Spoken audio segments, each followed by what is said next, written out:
La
la la la la.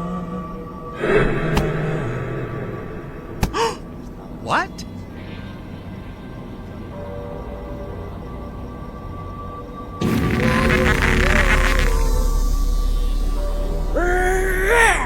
Get out of here!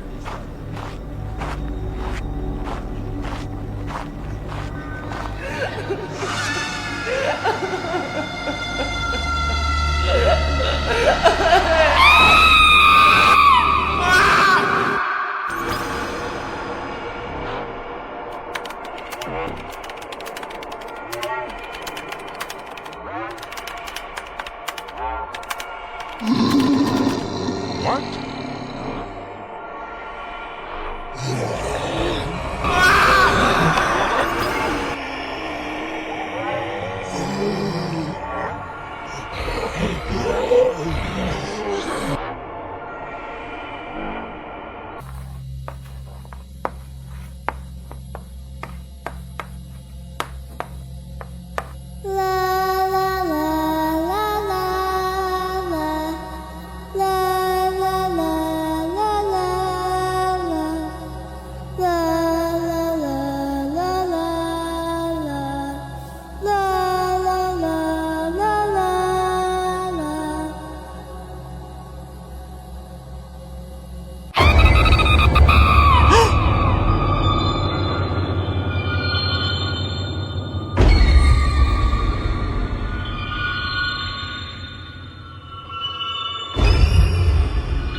Da da da da da da da.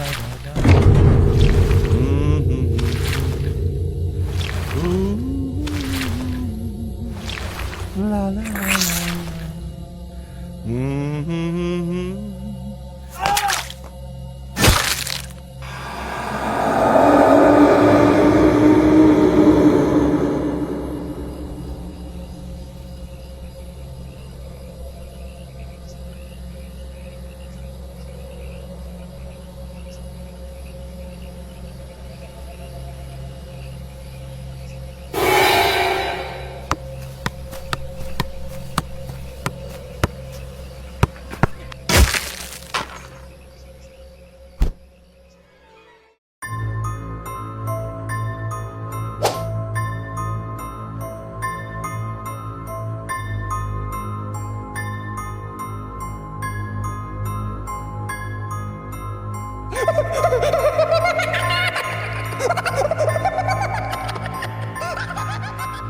David, have you heard the story about Sister Hong? They say she died unjustly, and her ghost still haunts the West Wing hallway. I've heard, but I don't want to know more. People say whoever steps into that hallway experiences something strange. I don't want to try my luck. Come on, aren't you curious at all? Tonight, there's the Halloween event at school, and no one will notice if we sneak in to explore. I bet it's all just rumors, ... Haven't you heard? Last year, Fung from the upper grade went into that hallway at night, and after that, he dropped out of school. No one knows what happened to him. That's just a rumor. I don't believe in ghosts. How will we know if we don't check? If you're scared, I'll go in alone. Here it is. We just need to go in for a bit and then get out. No big deal.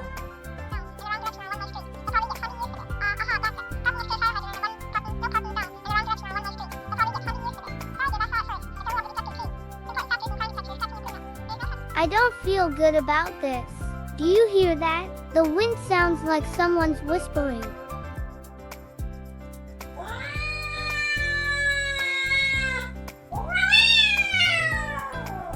Watch out! It's a black cat. That's a bad omen. It's just a cat. Black cats are just animals. There's nothing to be scared of. Don't be so tense. Maybe it's a sign that we should go in. Do you dare? I don't think this is a good idea, but if you go, I'm not letting you go alone. This must be Sister Hong's suicide spot. Everything here feels frozen in time. I don't like this place. I feel like someone is watching us. Hi, we have to go now. Hugo, we have to go now. Now, don't you see? This isn't a joke. Wait, maybe it's just our imagination. But why do I feel like someone's really here? You've come, and now you can't leave. Hugo, no, I don't want to be here. Hugo, run. Look, it's really her, right? I've been waiting for you for so many years. You found me, and now you'll stay here forever. Hugo, I told you, this school is really haunted. I don't know what to think. But it's really Sister Hong. She's really there.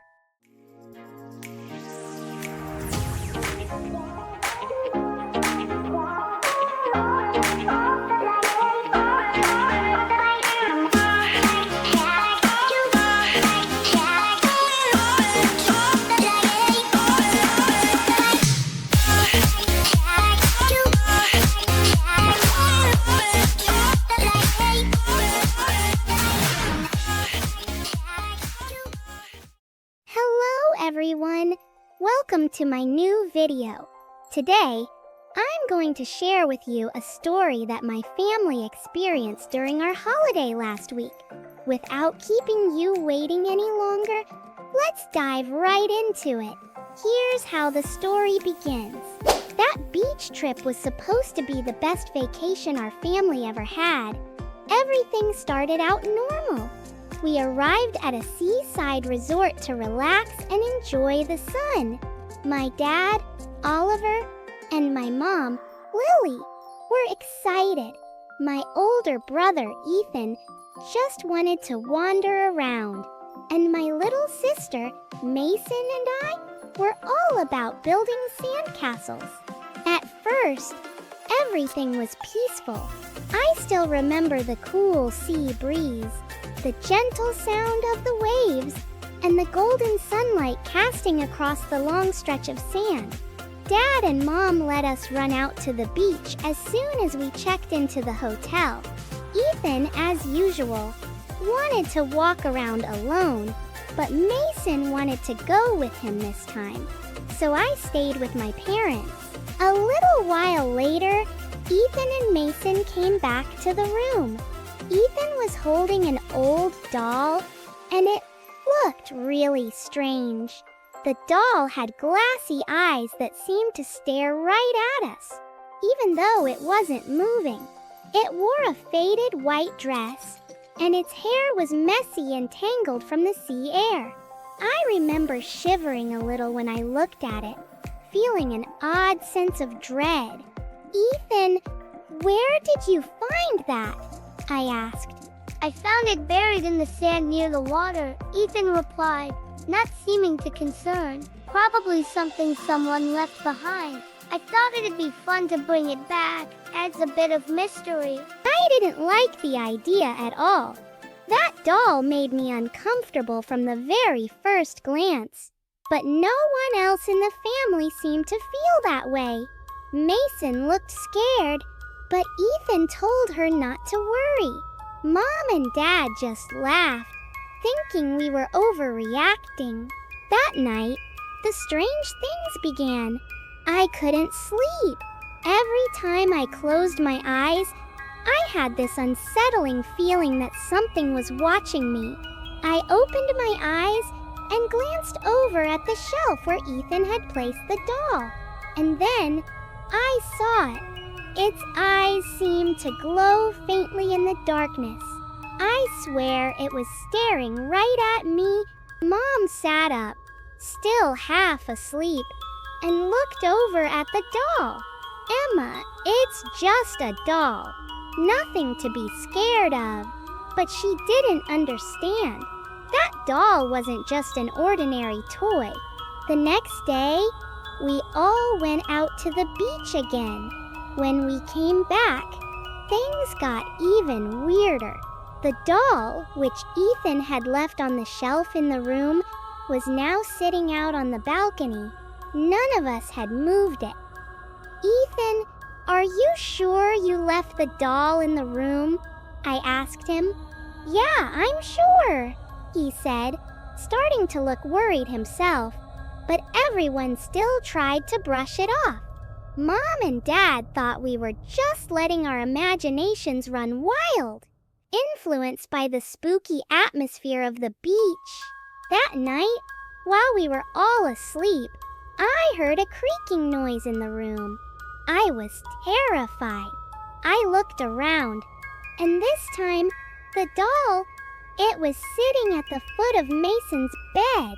Mason, I whispered, trying not to wake the others. Mason was still half asleep, but when she saw the doll, she screamed. Her scream woke everyone up. Mom, Dad, the doll, it moved by itself, I said, panicking. They looked at the doll, and I could see the fear in their eyes this time. Mom tried to pick up the doll to throw it out, but when she touched it, a cold shiver ran down her arm. The next day, we asked the locals about the doll. An elderly woman who lived near the resort told us a terrifying story. That doll, she said in a low, somber voice, belonged to a young girl who disappeared on this beach many years ago. Her spirit has been trapped in the doll ever since. Anyone who finds it is haunted by her presence. We didn't believe in ghosts, but what we experienced, there was no other explanation, Dot. The woman said the only way to end it was to return the doll to where it belonged, buried deep in the sand, allowing the sea breeze to carry the spirit away. That night, under the faint moonlight, my family took the doll back to the beach. Ethan, who had found it, dug the hole. We all stood in silence as we buried the doll, covering it with sand. The sea breeze picked up as we finished, almost as if it was taking the spirit with it. The air around us seemed lighter, the heavy, unsettling feeling gone.